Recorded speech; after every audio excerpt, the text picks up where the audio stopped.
Bergoglio grew up in a working-class family in Argentina.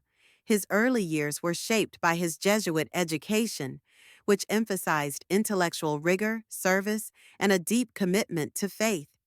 He was ordained as a priest in 1969 and quickly rose through the ranks, becoming Archbishop of Buenos Aires in 1998.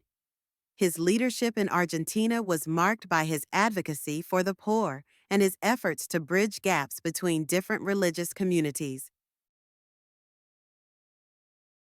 As Archbishop of Buenos Aires, he worked to alleviate problems in the slums, providing food, shelter, and education to impoverished families.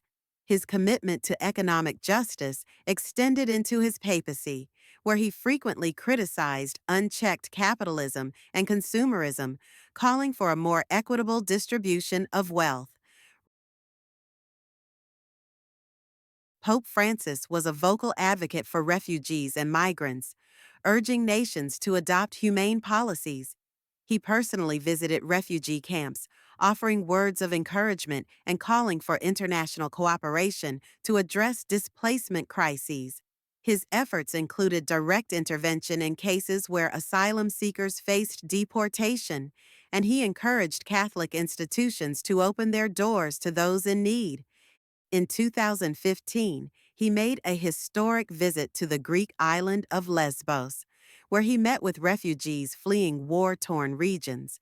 His actions inspired many governments and organizations to reconsider their approach to immigration policies. One of Pope Francis's most significant contributions was his advocacy for environmental protection. In 2015, he released Laudato Si, an encyclical that called for urgent action against climate change. He emphasized the moral responsibility of individuals and governments to protect the planet, linking environmental degradation to social injustice. His leadership in this area influenced global discussions on climate policy, with many world leaders citing his encyclical as a guiding document in their environmental initiatives. He also encouraged sustainable practices within the Vatican, reducing waste and promoting renewable energy sources.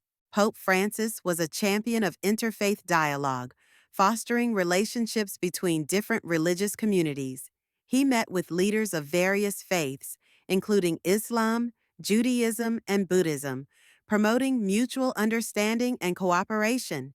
His efforts extended to conflict resolution, where he played a role in peace negotiations in regions affected by war. He was instrumental in facilitating discussions between the United States and Cuba, contributing to the restoration of diplomatic relations between the two nations. In 2021, he visited Iraq, a country scarred by war and sectarian violence. His presence was a powerful symbol of reconciliation, and he urged religious leaders to work together for peace.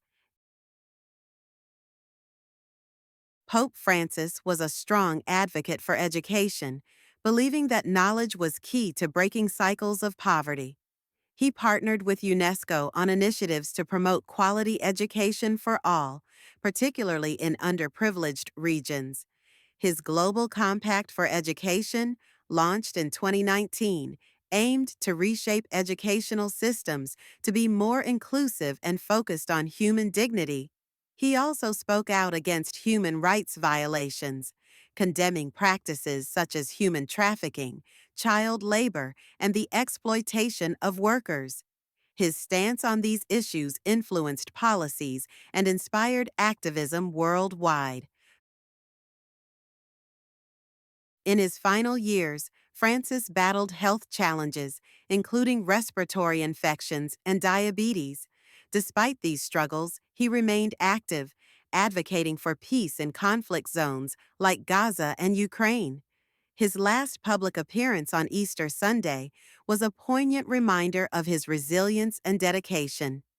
On April 21, 2025, Pope Francis passed away at the age of 88 due to a stroke and heart failure. His death was met with an outpouring of grief from Catholics and non-Catholics alike.